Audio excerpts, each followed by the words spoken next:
So, okay, we're moving on to the next stage. So say if you just have a slight little cough and you're not sure what you want to do. So it's very important to make sure that you're working on your lungs and making sure that you're working on things from home very quickly, making sure it doesn't set in. So this is what I recommend in that sense, in that stage, which is honey or maple syrup. Natural maple syrup is perfect, which is even better if you can afford it, but honey's good. Cayenne pepper and real lemon. You put it in hot water, make a big tea kettle full of it, and let your family or, you know, whoever's not feeling well, let them use it. And you sip it while it's really hot, and it really helps your lungs. Okay, now we're gonna move on to multivitamins. So while the viruses are out and stuff, some people aren't into the vitamins, but I'll tell you why the vitamins actually are really good. It's always good to have an antibiotic cream or polysporin in case somebody does get cut. This is something that I always have in my medicine cabinet. Now, it's even great for animals, dogs, anybody. You can just put that on their wounds and it's great, keep it clean. We always have peroxide around too to disinfect door handles and faucets and sinks if there's flu season.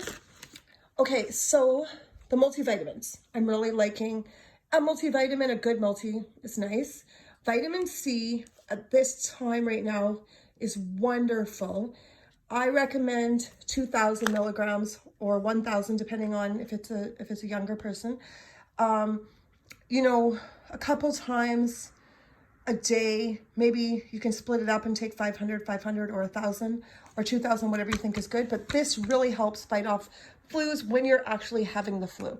Centrium, I really like that one. You can even get Centrium Plus for women or men that are over 50. Those ones have a lot of extra vitamins, which I really like when you're older. Now, I'm very big into this product. It's called Hemfer. 12 milligrams is a safe amount for just about anyone who thinks they're a little bit low. They can go on it for 2 or 3 months, check it out from their doctor, and then then they go get a blood test to see if it's a good amount. If they think that they're not sure how low they might be, then they can go get a blood test and then they'll recommend which dosage.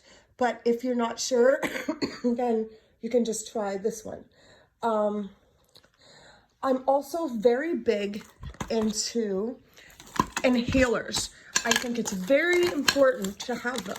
Now, we don't use them hardly ever, and I'll just show you what you do. I only use them during flu season for anyone. Even if you have a very bad virus and you're stuck inside and you can't get anywhere, it's better to try to get a few of these. Now, the Alvesco, which is the red lid, is phenomenal for people that are having a hard time breathing. I'll show you what you do. So you shake it and you just go like this. You breathe it out. Now, those can actually give you a really good amount of air if you're stuck in a situation where you're having a hard time breathing. I only like to use these maybe once a day for a week if somebody's sick or if they have like a lung infection or a virus. This one also can help. The blue one just it's a casual Ventolin. If you feel like somebody in the family has a really bad lung infection or pneumonia and you're stuck inside, this can really help you get through that time. It's just it's just a basic Ventolin inhaler, same kind of thing. The Alvesco, you don't use it year round. It's called Alvesco. You only use it when you're sick, and it really helps, unless you have a doctor that tells you to. Okay, let's move on to one of my favorite products, B12. The reason I'm so big into B12